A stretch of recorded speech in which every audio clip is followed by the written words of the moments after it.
আসসালামু আলাইকুম। চলে আসলাম নতুন আরেকটা ভিডিও নিয়ে। তো আজকে আমি আপনাদের সাথে শেয়ার করব আমার কিছু গিফট আইটেম। আমার বড় আপু কিছুদিন আগে সৌদি গিয়েছিল, আর হচ্ছে আমার মেজ বোনের হাজব্যান্ডও সৌদি থাকে। তো ওইখান থেকে উনিও কিছু গিফট দিয়ে দিয়েছিল। তো এখানে হচ্ছে আমার 2 বোনের তরফ থেকে এই গিফটগুলো। এখানে অনেক কিছুই ছিল, যেহেতু শীতের দিন এগুলো খুবই কাজে দিয়েছে আমার জন্য। আবার এখানে খেজুরও ছিল, খেজুর, বাদাম, এলাচ এগুলো এনেছিল, বাট ওইগুলো ওরকমভাবে দেখানো হয়নি। আর এটা হচ্ছে একটা হিজাব, আমার মেয়ের জন্যও একটা হিজাব এনেছিল। আর এটা হচ্ছে আমার হিজাব, এটা হচ্ছে হাতাসহ হিজাবগুলো। তো দেখা যায় হুট করে কেউ যদি চলে আসে বাসায়, তখন তো আর বোরকা পরে থাকা যায় না। তো এই হিজাবগুলো আসলে খুবই কাজে দেয় তখন। তো আর এটা হচ্ছে একটা বোরকা। বোরকাটা খুবই সিম্পল আর কাপড়টা খুবই ভালো ছিল, বাট আমার খুবই পছন্দ হয়েছে, ভালো লেগেছে। তো নিকের ডিজাইনটা আমি দেখাবো।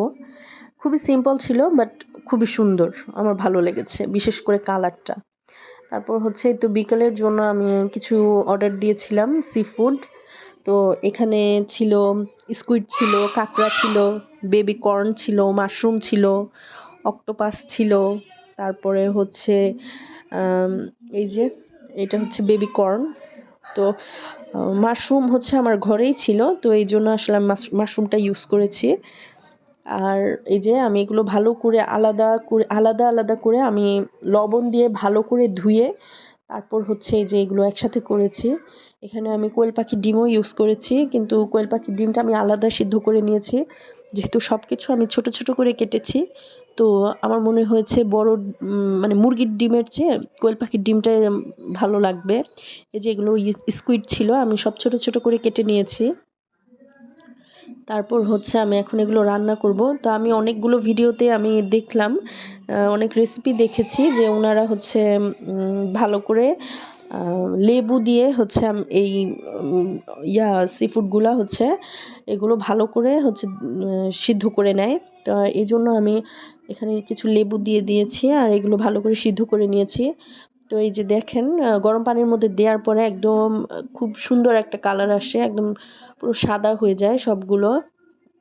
তারপর হচ্ছে তো আমি রান্নায় চলে যাব। এখন আমি দেখলাম অনেকে হচ্ছে এখানে বাটারটা ইউজ করে, কেউ তেল ইউজ করেছে। তো আমি এখানে ঘি ইউজ করেছি, কারণ বাটার আর ঘিটা প্রায় একই রকম। এই জন্য আমি আসলে ঘি ছিল আমার বাসায়, বাটার ছিল না, সেজন্য আমি ঘি ইউজ করছি। এই যে রসুন দিয়ে দিলাম, তো রসুনটা ঘিয়ের সাথে ভাজার পরে খুব সুন্দর একটা ঘ্রাণ আসছিল, স্মেলটা খুবই ভালো লাগছিল। তারপর হচ্ছে এই তো দিয়ে দিব এখানে। আমি আলাদা করে কিছু সস রেডি করেছিলাম। এখানে ছিল সয়া সস ছিল, তারপরে হচ্ছে টমেটো কেচাপ ছিল, তারপরে ওয়েস্টার সস, ফিশ সস এগুলো ইউজ করেছি আমি এখানে। তারপর আমি এই যে সবগুলো ভালো করে বয়েল করে রেখেছি আগেই, এগুলো আমি দিয়ে দিলাম।